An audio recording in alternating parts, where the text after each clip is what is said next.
Hey guys, in this video, I'm going to show you how to solve two-step equations. So you've done one-step equations, and this one's very similar. You want to do the inverse operations, and you want to isolate your variable and figure out what your variable equals. But in this case, we have two steps. So notice, we have a plus 3 and a times 12. So in this case, we want to get rid of that plus 3 first.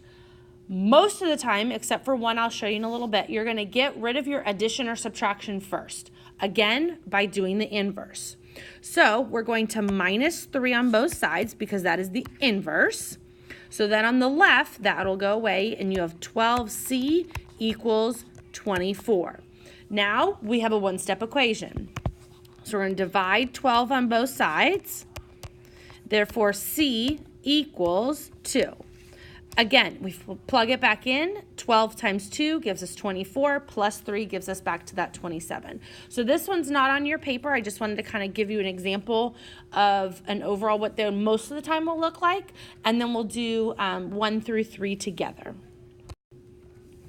So this is the first one on your paper. Again, we're going to draw our line down the middle. Notice your variable's on the right side. Again, same thing like we've been doing. We want to isolate our variable. So how do we get rid of everything that's on the side with the variable? So we're going to start by subtracting 5 because right now we have a plus 5. So we're going to do the inverse. So we're going to subtract 5 from both sides. They cross out and we have 4r equals 8. Then we're going to get rid of the 4. It's being multiplied, so the inverse is division. So we're going to divide 4 on both sides. Then r on the right, because those will cross out, and then 8 divided by 4 gives us 2 is our final answer. Again, plug it back in. 4 times 2 is 8, plus 5 is 13, so we know that we got it right.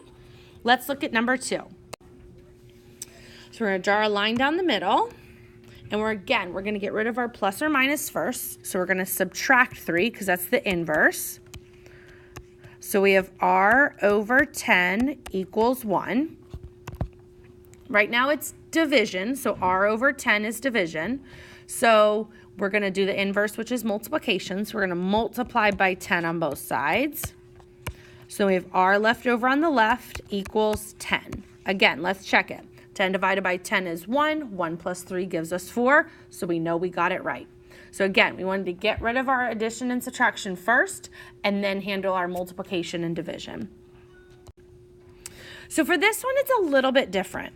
Kind of think about it like the b plus 3 is in parentheses, and you have to undo it last. You know how in PEMDAS parentheses comes first? Well, when you're undoing and you're solving equations, you're going to go backwards. So let's go ahead and we're going to get rid of that 11 first. So we're going to multiply by 11 on both sides. So then we have b plus 3 equals 22. We're going to subtract 3. On the left, you're going to have b, and on the right, you're going to have 19. If we plug it back in, 19 plus 3 gives us 22. 22 divided by 11 gives us back to 2. So go ahead and finish the rest of the sheet, front and back, and then be sure to check the key and take your picture and attach it.